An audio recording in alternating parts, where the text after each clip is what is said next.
ప్రధాని నరేంద్ర మోదీ అధ్యక్షతన భేటీ అయిన సెంట్రల్ కేబినెట్ పలు కీలక నిర్ణయాలు తీసుకుంది.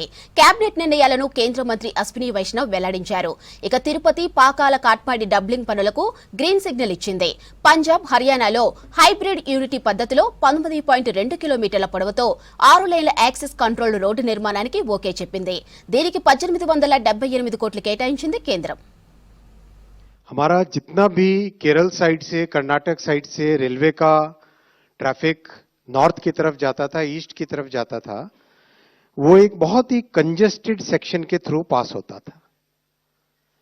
जब से माननीय प्रधानमंत्री जी ने पीएम गतिशक्ति पोर्टल लॉन्च किया, देश में ट्रांसपोर्टेशन सेक्टर के लिए और बहुत सारे सेक्टर के लिए प्लानिंग का एक बहुत अच्छा टूल एक अवेलेबल मिला, एक ऐसी टेक्नोलॉजी मिली.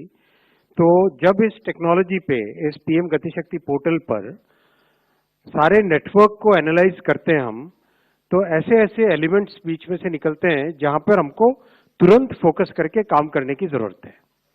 ये एक ऐसा प्रोजेक्ट है आज जो आपके सामने है. आप देखोगे यहां पर आप फोकस करो तो चेन्नई, एमजीआर चेन्नई लिखा हुआ है, राइट, एमजीआर चेन्नई. अब उसके पास में उससे पहले एक आता है काटपाड़ी.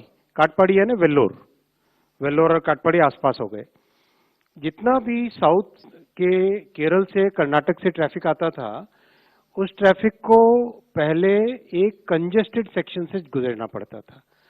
और अगर काटपाड़ी से रेणीगुंटा यानी तिरुपति, ये लाइन को अगर डबल कर दें, इस लाइन को अगर डबल कर दें, तो एकदम लिटरली जैसे बाईपास सर्जरी के बाद में बॉडी ठीक से काम, एक हार्ट सर्जरी, एक नई आर्टरी बन जाती है, वैसा ही ये प्रोजेक्ट बहुत इंपॉर्टेंट प्रोजेक्ट है.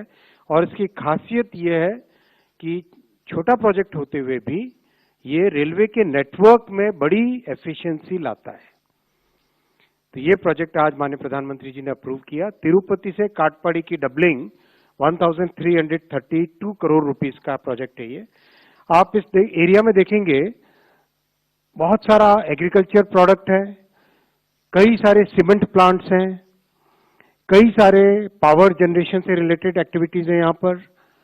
और मोस्ट इंपॉर्टेंट तिरुपति बालाजी और कालाहस्ती भगवान शिव का मंदिर और चंद्रगिरी फोर्ट, ये तीन बहुत बड़े ऐसे हमारे देश के 3 महत्वपूर्ण स्थल है जहां पर लाखों की संख्या में लोग आते हैं.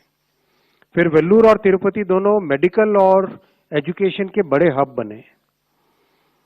और रायलसीमा रीजन, पूरा कंप्लीट रायलसीमा रीजन, इस पूरे क्षेत्र में इस प्रोजेक्ट से बेनिफिट मिलेगा.